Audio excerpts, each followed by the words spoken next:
نحمده ونصلي على رسوله الكريم بسم الله الرحمن الرحيم اللهم صل على محمد في أول كلامنا وصل على محمد في أوسط كلامنا وصل على محمد في آخر كلامنا۔ السلام علیکم ورحمۃ اللہ وبرکاتہ۔ آپ دیکھ رہے ہیں الضحیٰ میڈیا چینل اور میں آپ سب کا بھائی محمد عبداللہ۔ امید ہے کہ آپ سب احباب خیر و عافیت سے ہوں گے۔ اللہ تبارک و تعالی آپ سب کو سلامت رکھے، خوش رکھے۔ اللہ رب العزت آپ سب کی زندگیوں میں برکتیں عطا فرمائے اور اللہ تبارک و تعالی آپ سب کے دل کی مرادوں کو پورا فرمائے، آمین۔ حضرت حسین رضی اللہ عنہ فرماتے ہیں، اے لوگو، جو سخاوت کرتا ہے وہ سردار ہوتا ہے اور جو بخل کرتا ہے وہ ذلیل و رسوا ہوتا ہے۔ سخی ہونے کے لیے مالدار ہونا ضروری نہیں ہے، سخی تو ہر کوئی ہو سکتا ہے۔ دل کے اندر سخاوت ہو، چاہے وہ غریب ہو یا مالدار ہو، وہ سخی ہوگا۔ بہت سے ایسے مالدار دیکھے ہیں جن کے پاس اللہ رب العزت کا دیا ہوا بہت کچھ ہے، لیکن اللہ کی راہ میں خرچ کرنے کے لیے ان کا دل بالکل بھی نہیں کرتا۔ مالدار ہمیشہ اپنے مال کو بچا کے رکھتا ہے، اپنے مال کو اپنے پاس سنبھال کر رکھتا ہے۔ اس کا دل نہیں کرتا کہ یہ میں اپنا مال اللہ کی راہ کے اندر خرچ کروں۔ ہاں، اللہ رب العزت نے اس دنیا میں بہت سے مالدار ایسے پیدا فرمائے ہیں جو اللہ کی راہ میں دیتے تھکتے نہیں ہیں، بار بار دیتے رہتے ہیں۔ اور یاد رکھو، جو اللہ کی راہ کے اندر مال دیا جاتا ہے اس مال میں برکت ہوتی ہے۔ یہ نہ سمجھو جو کچھ ہم نے اللہ کی راہ میں دیا ہے ہمارا مال ختم ہو جائے گا، نہ، جتنا زیادہ اللہ کی راہ کے اندر دیا جائے گا اس مال کے اندر اتنی زیادہ برکت ہوگی اور وہ مال اتنا وافر مقدار میں ہو جائے گا، ہم خود ہی پریشان ہو جائیں گے کہ ہم تو اللہ کی راہ میں دیتے آ رہے ہیں لیکن یہ مال تو ختم نہیں ہوتا۔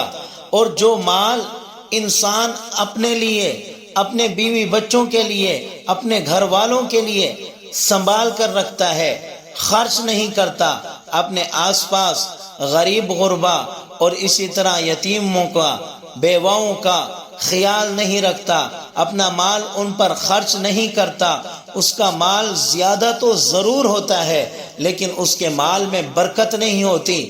برکت اس شخص کے مال میں ہوتی ہے جو اپنا مال اللہ کی راہ میں خرچ کرتا ہے، جو غریبوں کے اوپر لگاتا ہے، مسکینوں کے اوپر لگاتا ہے، یتیموں کے اوپر لگاتا ہے، بیواؤں کے اوپر لگاتا ہے، ضرورت مندوں کے اوپر لگاتا ہے، سفید پوشوں کے اوپر لگاتا ہے، اس کے مال کے اندر برکت ہی برکت ہوتی ہے۔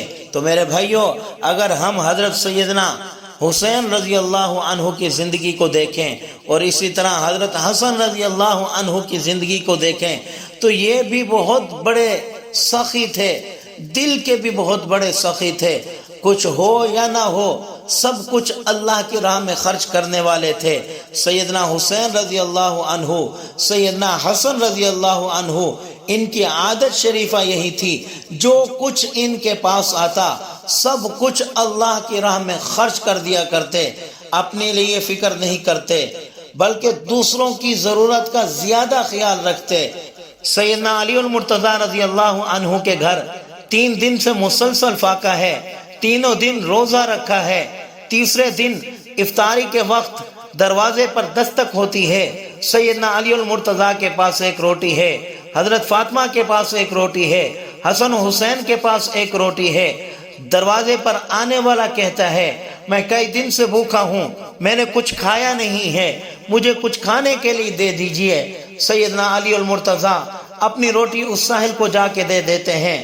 حضرت حسن رضی اللہ عنہ جب دیکھتے ہیں میرے والد محترم اپنی روٹی دیتے ہیں، وہ پیچھے نہیں ہٹتے، اپنی روٹی بھی اس ساحل کو جا کر دے دیتے ہیں۔ حضرت حسین بھی اپنی روٹی اس ساحل کو جا کر دے دیتے ہیں۔ سیدہ فاطمہ سلام اللہ علیہا پیچھے ہٹنے والوں میں سے نہیں تھی، وہ بھی اپنی روٹی اس ساحل کو جا کر دے دیتی ہیں۔ تو دیکھیے، اپنے آپ کو بھوک سے رکھا، 3 دن سے روزہ ہے، افطاری کے وقت جو کچھ ان کے گھر کھانے کو آیا تھا، ساحل آیا ہے، اس کو وہ سب کچھ دے دیا ہے۔ خود بھوکا رہنا پسند کیا ہے، لیکن گھر کے دروازے کے اوپر جو کوئی ساحل آیا ہے اس کو سب کچھ دے دیا ہے۔ تو میرے بھائیوں، ہمارے اندر بھی اس طرح کی صفات ہونی چاہیے۔ ایک مرتبہ امام حسین رضی اللہ عنہ کی اہلیہ ان کے پاس جا کر کہتی ہیں، ہم نے آپ کے لیے لذیذ کھانا اور خوشبو تیار کی ہے، آپ اپنے ہم پلہ لوگوں کو دیکھیں اور انہیں اپنے ساتھ گھر لے آئیں۔ سیدنا حسین رضی اللہ عنہ مسجد تشریف لے جاتے ہیں، وہاں جو مساکین ہوتے ہیں اور جو سائلین ہوتے ہیں انہیں اپنے ساتھ گھر لے آتے ہیں۔ ہمسایوں کی عورتیں آپ رضی اللہ عنہ کی اہلیہ کے پاس آتی ہیں اور ان سے کہنے لگتی ہیں، خدا کی قسم تمہارے گھر تو مساکین جمع ہو گئے ہیں۔ حضرت حسین اور اہلیہ سے کہتے ہیں، میں تمہیں اپنے حق کی قسم دیتا ہوں، کچھ بھی بچا کے نہ رکھنا، سب مساکین میں تقسیم کر دینا۔ تو اہلیہ نے بھی ایسے ہی کیا۔ تو میرے بھائیوں، ہمیں بھی حضرت حسین رضی اللہ عنہ کے جیسی سخاوت کرنی چاہیے۔ آپ رضی اللہ عنہ فرماتے ہیں، ان خیر المال ما وقى الارض، بہترین مال وہی ہے جو کسی کی عزت اور آبرو کو محفوظ کرنے کا وسیلہ بن جائے۔ اور اسی طرح حضرت سیدنا داتا گنج بخش رحمہ اللہ اپنی مشہور و معروف کتاب کشف المحجوب میں یہ تحریر فرماتے ہیں، ایک روز سیدنا امام حسین رضی اللہ عنہ سے ایک آدمی نے سوال کیا۔ آپ رضی اللہ عنہ نے فرمایا، بیٹھ جاؤ، ہمارا وظیفہ آنے والا ہے، جیسے ہی وظیفہ پہنچے گا آپ کو دے دیا جائے گا۔ ابھی تھوڑی ہی دیر ہوئی تھی، سیدنا امیر معاویہ رضی اللہ عنہ کی طرف سے 1000 دینار کی 5 تھیلیاں پہنچ گئیں۔ تھیلیاں پہنچانے والوں نے عرض کیا کہ سیدنا امیر معاویہ رضی اللہ عنہ نے معذرت کی ہے کہ یہ تھوڑی سی رقم ہے، اسے قبول فرما لیں۔ امام حسین رضی اللہ عنہ نے ساری رقم اس غریب کے حوالے کر دی اور اسے معذرت چاہی۔ تو میرے دوستو، سیدنا امیر معاویہ رضی اللہ عنہ ہمیشہ حضرت امام حسن اور امام حسین رضی اللہ عنہ کے پاس وظیفہ بھیجا کرتے، اور یہ وظیفہ دونوں صاحبزادے اللہ کی راہ میں خرچ کر دیتے۔ کسی نے حضرت امیر معاویہ رضی اللہ عنہ سے کہا، آپ اتنا زیادہ وظیفہ ان شہزادوں کے پاس کیوں بھیجتے ہیں؟ سیدنا امیر معاویہ رضی اللہ عنہ فرماتے ہیں، مجھے معلوم ہے میرا بھیجا ہوا وظیفہ یہ دونوں شہزادے اپنے پاس نہیں رکھتے، بلکہ یتیموں میں، مسکینوں میں، غریبوں میں تقسیم فرما دیتے ہیں، اس لیے میں ان کے پاس بار بار یہ وظیفہ بھیجتا رہتا ہوں۔ تو میرے بھائیوں، ان دونوں صاحبزادوں کی سخاوت دیکھیے۔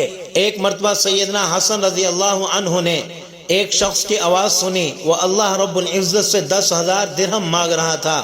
حضرت حسن یہ آواز سنتے ہی گھر تشریف لائے اور 10,000 درہم اس کے پاس بھجوا دیے۔ اور اسی طرح ایک اور شخص حضرت حسن رضی اللہ عنہ کی بارگاہ میں حاضر ہوا اور اس نے اپنی تنگ دستی کی شکایت کی، تو حضرت حسن رضی اللہ عنہ نے 1,00,000 درہم اس کو عطا فرما دیے۔ تو میرے بھائیوں، سیدنا حسن اور سیدنا حسین رضی اللہ عنہما بہت زیادہ سخی تھے۔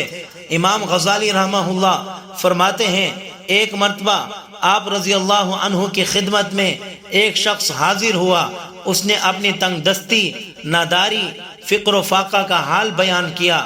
حضرت حسن رضی اللہ عنہ نے اپنے خادم کو بلایا اور فرمایا کہ 50,000 اشرفیاں اس کو دے دو۔ حضرت امام غزالی رحمہ اللہ آگے فرماتے ہیں کہ وہ شخص 50,000 اشرفیاں نہ اٹھا سکا، اس نے مزدوروں کو بلایا، جب 2 مزدور آئے انہوں نے وہ اشرفیاں لی۔ حضرت امام حسن رضی اللہ عنہ نے ان مزدوروں کی بھی اجرت دے دی۔ غلاموں نے حضرت حسن سے عرض کی، ہمارے پاس 1 اشرفی بھی نہیں بچی۔ آپ رضی اللہ عنہ نے فرمایا، اللہ رب العزت کے یہاں اس کا اجر بھی بہت زیادہ ملے گا۔ تو میرے بھائیوں، یہ دونوں حضرات اللہ تبارک و تعالیٰ کی بارگاہ کے اندر بہت زیادہ سخی تھے، بہت زیادہ مال لٹانے والے تھے، غریبوں کا، یتیموں کا، بیواؤں کا خیال رکھنے والے تھے۔ انہیں اپنے غم، اپنے دکھ، اپنی پریشانیاں بالکل بھی نظر نہیں آتی۔ اگر ان کے سامنے کوئی پریشان ہوتا، کوئی تکلیف میں ہوتا، کوئی بیمار ہوتا تو ان سے رہا نہ جاتا، اپنا سب کچھ جو کچھ بھی ان کے پاس ہوتا وہ سارا کچھ اس کو دے دیتے، اپنی زندگی جیسے کیسے گزار لیتے، بادشاہوں جیسی زندگی فقیری کے اندر گزاری، کیونکہ سارا کا سارا مال اللہ کی راہ میں خرچ کر دیتے، بہت زیادہ سادگی کے ساتھ زندگی گزاری اور اللہ رب العزت کے تمام تر احکامات کے اوپر زندگی گزاری، رسول اللہ صلی اللہ علیہ وسلم کے طریقوں کے مطابق زندگی گزاری۔ اپنے آخری وقت کے اندر بھی حضرت حسین رضی اللہ عنہ کو نماز پیاری ہے، نماز کو نہیں چھوڑ رہے، نماز پڑھ رہے ہیں، جہاں تلواروں کی بارش ہو رہی ہے، نیزوں کی بارش ہو رہی ہے، تیروں کی بارش ہو رہی ہے، وہاں نماز کو پیارا کرتے ہیں، نماز کو نہیں چھوڑتے۔ جتنے دن کربلا کے میدان کے اندر رہے، ہر نماز جماعت کے ساتھ ادا کی ہے۔ ظالموں نے پانی بند کر دیا، پانی نہیں تھا، تیمم کرتے، تیمم کر کے نماز پڑھتے، نماز ہی کی حالت میں اللہ رب العزت کو پیارے ہو گئے ہیں۔ تو میرے عزیزوں، ہمیں حضرت حسن اور حضرت حسین رضی اللہ عنہ کے نقش قدم کے اوپر زندگی گزارنی چاہیے، تاکہ ہماری دنیا اور آخرت اچھی ہو جائے۔